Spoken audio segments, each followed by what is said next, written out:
American values are going down the toilet, and they have, like, it has just gotten really out of control, and I don't even know where to begin. I know a lot of people, it just drags on. It seems like every time you turn on the television, on the news, it just seems worse and worse and worse. It doesn't get any better before it gets worse. And it just seems like everything is going down the toilet. And a lot of people are affected by it. It's not just adults who are affected by it, but our future, our children are also about to be affected, if not already affected by a lot of the laws, a lot of the bans that have happened under executive orders that Donald Trump has signed recently. More recently, there's been a lot of bans, travel bans. There has also been some scares about the future of education as well, which is a big deal. So I don't know if anybody was full aware that there have been some talk that public school education may be under threat, and that has to do with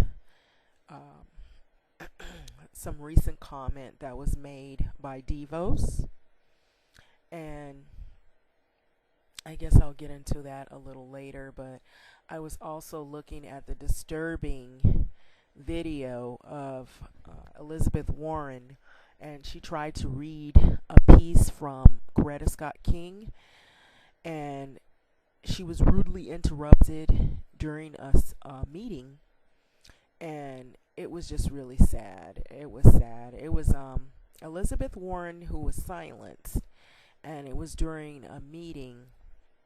Um, and I'm gonna read what I was looking at. It said this was amazing. It says that Warren was told to go back to her seat like a child in a classroom. She was stunned and speechless. It seemed that the Republicans have been pushed too far, and they are pulling out the pitchforks. Elizabeth Warren was told that she violated Rule 19, which basically prevents a senator from making inflammatory and degrading remarks about another senator. Specifically, the Rule 19 states that in an inflammatory statement of a fellow senator on the floor is a violation of the rule, and if it was backed up by a chairman and a second senator, Mitch McConnell stepped in and shut her down from her speech. The violating senator must sit down and, so to speak, shut up for the remainder of the confirmation hearing. How sweet to see Elizabeth Warren silenced. So this person, I guess they didn't really want to hear Elizabeth Warren, so their comment was not very nice as well. But I think I will get into this. My personal view about that whole thing is, I believe, number one, by her being a woman, they don't feel that she has enough merit to speak, and by her being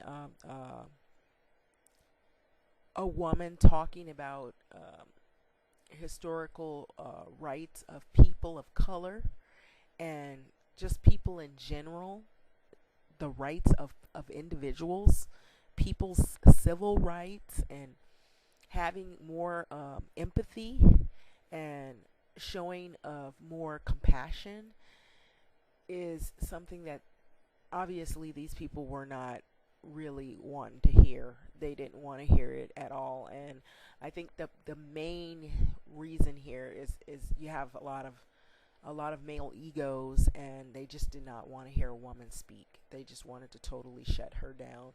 She's only to speak when spoken to and given a short amount of time. And if it isn't what they want to hear, as Republicans, then she's going to be shut down and blasted.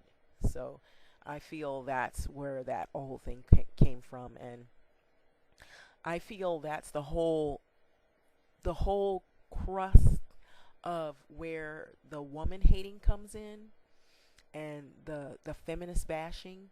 So I've heard some videos of some men recently, some young men who felt like they weren't that really excited about feminism, but it, to me, what it's saying is there's a personal threat to women being independent. And I feel like when you say that, you feel threatened, because if you're not able to control a female, you don't have anything else to go on, and you can't control her, you feel the need to shut her down. And I feel like if a man is in control of his own life, and if he's confident enough, he shouldn't have to feel threatened by anything, by feminism or anything, for that matter of fact. If you're a confident male, and you shouldn't have to throw around your ego and say feminism isn't needed.